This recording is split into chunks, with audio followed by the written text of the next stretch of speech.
welcome to another episode of the Nonstop Review. I'm your host, as always, Devon, and joining me equally as always is Rick. Good morning, everybody. Today we are watching another episode of Steven Universe, and as always, we like to just dive straight on in. So to that end, Rick, what are we doing today, buddy? Steven Universe, Season 2, Episode 20, Back to the Barn. 3, 2, 1, and go.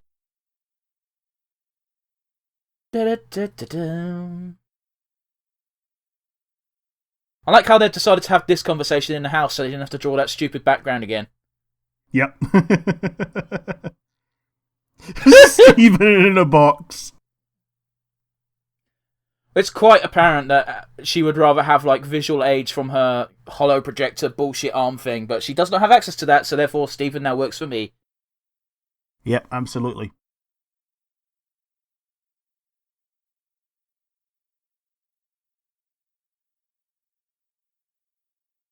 Is he going to pop... Oh, no. I was going to say, is he going to pop the box? But no, he...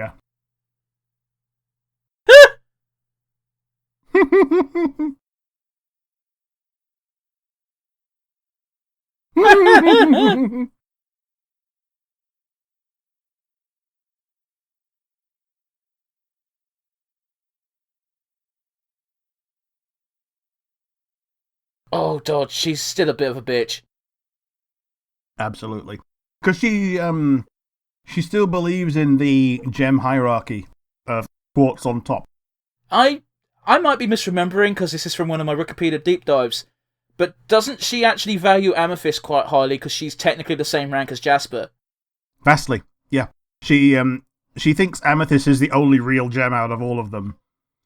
She doesn't know what to think of Steven. Technically kind of correct, because by her standards, Pearl is, as you said before, quite crudely but quite accurately, Pearl is basically an overglorified handbag.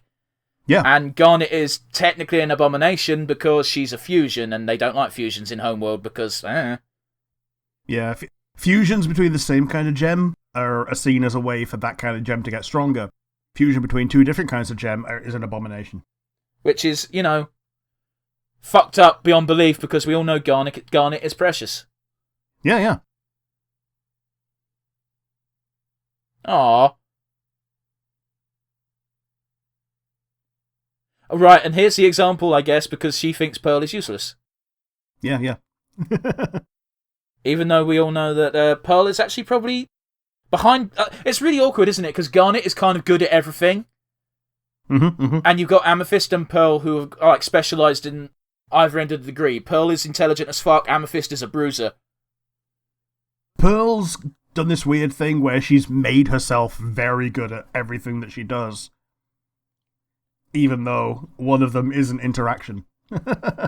We just spoke over it, by the way, but there's Peridot literally just said, all Pearls are good for is holding your shit. Mm-hmm, mm-hmm. Oh, Pearl is getting angry, and rightly so.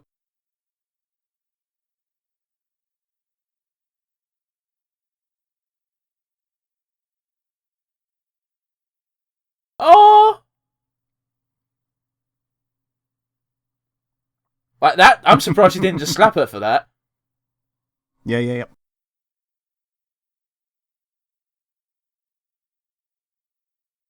That's a real piercing question. Fucking horrible thing to say. Who do you belong to? Well, then what are you for?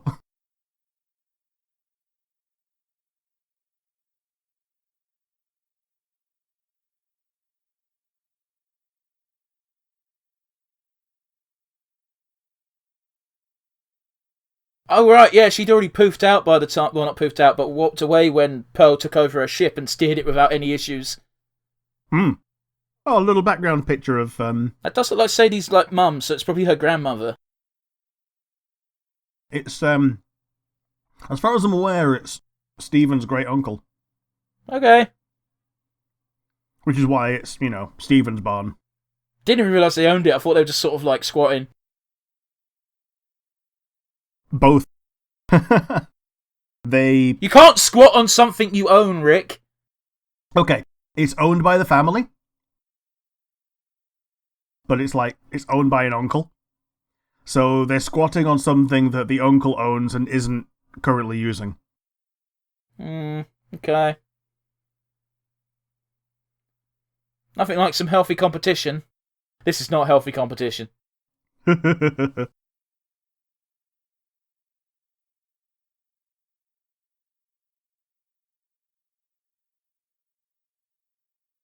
You got really distracted real quick, eh, buddy?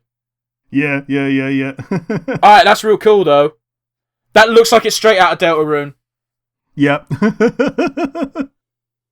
So does this.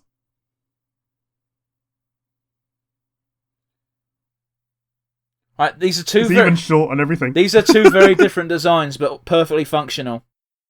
Yep. Did Pearl just say mine's taller, therefore I win? I love how they're supposed to be doing this super serious mission, but even Garnet and Amethyst is just like, nah, fuck it, this is what we're doing today. Yeah, Amethyst has got the popcorn, even Garnet's applauding. I like how Pearl took the time to adjust her outfit. Yep.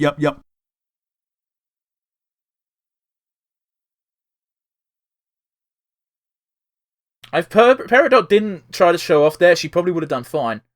That's literally what I was about to say. Alright, no offense, if you build a robot that can't lift a rock, what's the point in the giant robot? Yeah. Well, of course Pearl's gonna piss this one. This is also a really unfair challenge, because when they went to make the giant robots, they just made generic giant robots. They didn't know what tasks they were going to be performing. So it's either unfair or the most fair, depending on your own outlook in life. Well, if the tasks are going to be, if they know the tasks are going to be set by Steven, then one for the tree.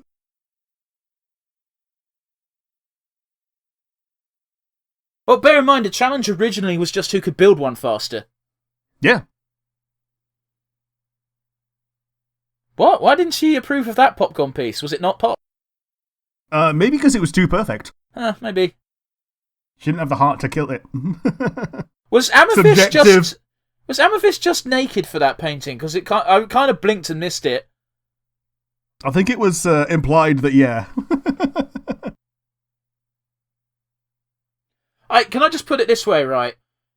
Peridot's own admission is that pearls are meant to be functionally worthless, right? So just by the fact that the score is this even at this final stage, should mean that Pearl has proven her point.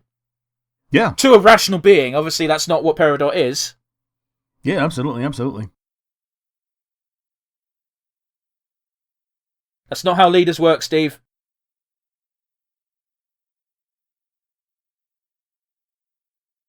Pearl's being reasonably... Oh, then again, Pearl's proven her point, as I was just saying.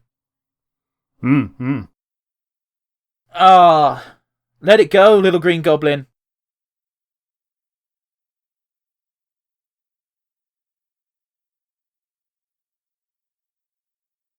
You fucking idiot. Moved my foot and cooked a mirror. Kicked. That is a lie. Amethyst has the right of it. This is obviously going to end in mutual destruction. I like the little plain tail that it has. Well, it seems like that she basically, because she was trying to make it faster, she just, instead of making her body from scratch, like Peridot seems to have done, she's just taken what she could. Yeah, she took a little plane from the barn.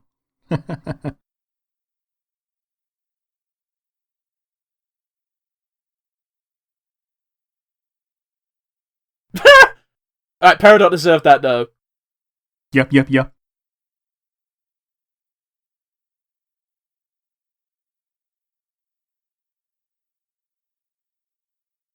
Man, if they were allowed one swear, it would have been good to have an ass there.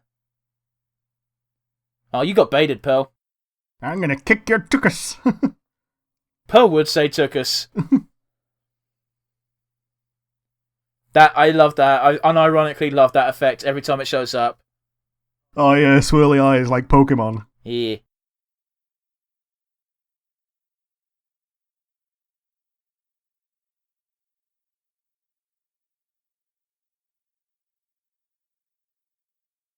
Oh.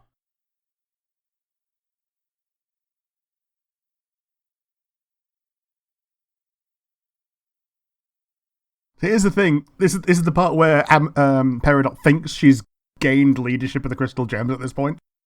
It's baffling. Well, it's not baffling, because by her own logic, I guess this is how things work in Homeworld, basically, Gemworld. Right? Yeah, like might makes right and all that. But by the same token, they tend to not even question the hierarchy as it's established. And in that one single frame, you can see Peridot questioning her entire life.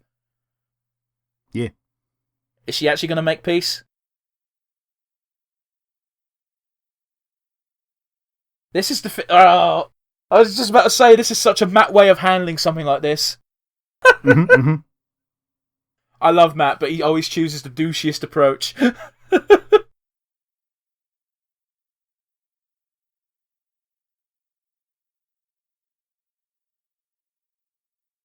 Fuck off, do they not know what wheels are in Gemworld? I don't know why that tickled me quite so hard. So, is this going to be the last time we see Peridot's prejudices, or are they going to crop up again? That's the question that's burning in my mind. The prejudices are fast melting. But they still exist. But they still say wet. Like, right. I think the next time we get her having a prejudiced episode is when she's having to deal with Garnet. Yeah, okay. You've seen the fact that she knows she respects Amethyst. Like, that conversation is going to pop up in the future. The whole thing about Garnet is a big deal. Fair enough, man. It's interesting see, it's like real life racism, isn't it? Of people encountering that actually their worldview might not be correct. 3,000 years is something that humans can't actually comprehend, because no human can possibly reach that level of wisdom or age, really. But thinking something is fact for 3,000 years without ever challenging it, and then suddenly having it immediately blown away, cannot be an easy thing to deal with. So, I'm going to ask, what was your favourite moment? Right at the beginning of the episode, Steven's sock puppet emerged from the planet, got slapped by the fly swatter, and then still went, rah.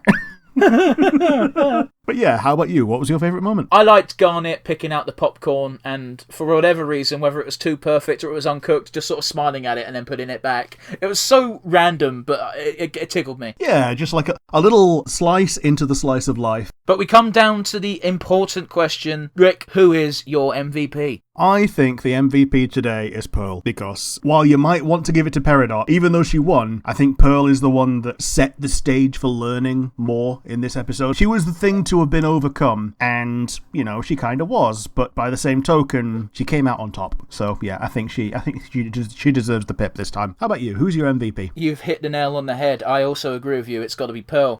It's something she's clearly not had to deal with for a long-ass time, where someone's actually said, actually, you're no good, you're nothing, you're worthless, you don't have a purpose in life other than to be someone's belonging. And instead of melting down back into like the timid person she was way back when, she goes, well, no, fuck you, I'm better than that. I've changed, I've morphed, I've learned, I've done a lot with my life to improve myself. And instead of shrinking away, she just straight up rises to the challenge, even though it was a made up stupid fucking challenge. And in my opinion, considering Peridot's own misgivings at the start, Pearl won at the end of the day. Just the fact that Pearl beat her on one ground means that she won. She proved Peridot wrong, you know? Peridot's not going to see it that way, because Peridot is blinded by, no, I've got to be better, and the way to prove I'm better is to win. But the victory is the fact she got a single point, let alone fucking tied. Even when Peridot was pushing for a tiebreaker, Pearl was just like, it's interesting, isn't it? It's different perspectives. A tie to Peridot is a loss. A tie to Pearl is a fucking win. So, of course, Pearl's just like, well, this is silly anyway, we can stop now. Because in her mind, she has actually already won. Yeah, keeping pace with someone that's built for it, yeah, it's a hell of a victory. We could probably gush about the theme and the core issue until the end of days, but that's kind of a nice little stopping point, I feel. So, that was episode 20 of Season 2 of Steven Universe. Join us next week where we dive straight into episode 21, Too Far. Join us again for Nonstop Review. Bye-bye!